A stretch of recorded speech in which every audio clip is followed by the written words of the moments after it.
What's going on, everybody? This is the Devout Joystick, Chris here, and the motto that we all game by here is Joystick for life. And I bring you the latest gaming news, reviews, and walkthroughs. And today is going to be a very special review about the Days Gone event at Chicago yesterday that Ben Studio put on in Ballast Point.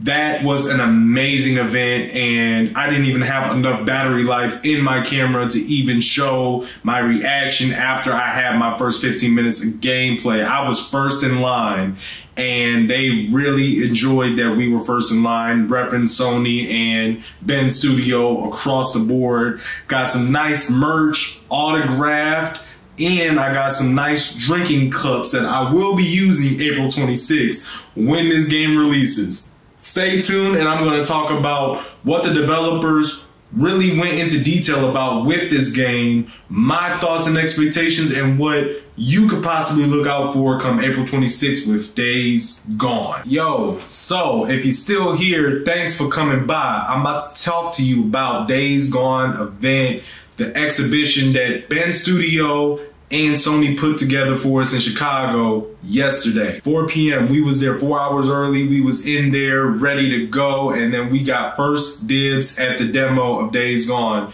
It was one story that was called You Got a Death Wish, and then there was another that I don't vaguely remember because I only had the 15 minutes, and I was trying to figure out You Got a Death Wish. So basically, Deacon was trying to help his friend with the Rippers, which are a group of humans, and you had to fuel your motorcycle, and then also there was a horde at the end of this demo that was just mauling you once you just even made a rock move or shift or something like that. It was nuts. The difficulty, I really feel like if that demo was the highest difficulty, I'm pretty much going to move towards that just for the gameplay walkthrough purposes that I'm going to be delivering. The sound was very immersive. It was very authentic, I feel like, with nature, and even though you're in a post-apocalyptic world, it still felt like a world. It didn't feel like all life forms except the parasitic life forms that you're dealing with in this game is not called zombies, they're called freakers. And then you got these little baby freaker forms called newts. And then you've got humans that are also really decked out on PCP, it looked like, but they're called rippers. And you've got all these characters in the game, all these NPCs that are fighting amongst each other this time, which is a very interesting touch to games such as this, because most games such as your Resident Evils and your Last of Us and those things, they don't really fight amongst themselves. You can't pit them against themselves and have them fight it out. So what the developers of Ben Studio were really getting on to the aspect of was that the bear will actually fight the freakers, and the freakers will actually fight the bear, and a horde could actually take out a bear.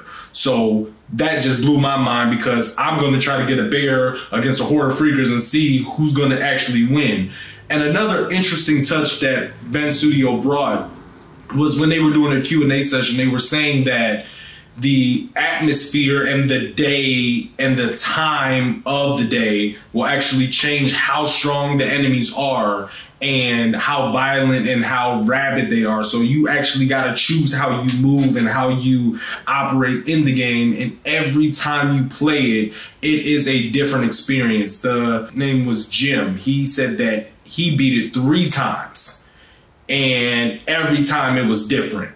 And that right there, from somebody who platinumed the game and he's in the development team of the game, prove that this game is going to be nuts. And I tried to get a question that's not on camera, but I asked them, where did they come up with the trophies of that, just to get a gauge of what I'm trying to get for and not just die too many times. I hope one of the trophies is to not die 1,000 times, because people are going to have a hard time with this game trying to platinum it. So all you trophy hunters and trophy enthusiasts out there, put a time code on how long it took you to beat this game if you're trying not to die. So Ben Studios, they worked on other games in the past. They worked on Uncharted, Golden Abyss, and the Siphon Filter series. So that is something that I didn't even understand or know. I thought that Naughty Dog was pretty much in orchestrating of these games for Uncharted for multiple times. So to see Ben Studio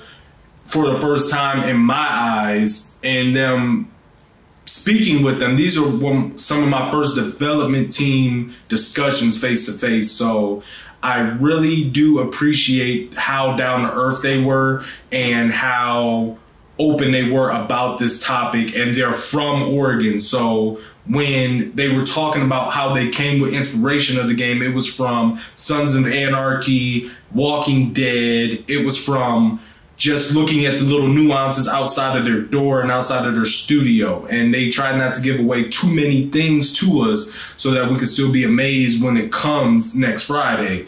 But they said that they had a team of developers go out into the little areas in Oregon and find little cracks on worn streets and seeing how it's going to actually look in the game. And then they've got this hologrammetry is one of the words they use, to where you're making the environment change and talk to each other with the game's code and the mechanics to make the snow fall in a certain way and make the sky change and the clouds hit the sun in a different way, and then it's going to make the game look different every day you go through it. So I could just go on to detail about the little press conference that they had that night, but at a point I just stopped recording and just listened to them, because people was bringing them very good questions and they brought even better answers. So when it was all said and done, they gave us a nice string backpack as well as some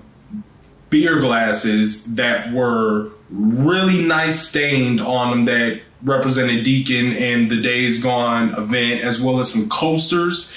And they also gave us an autographed poster of the game.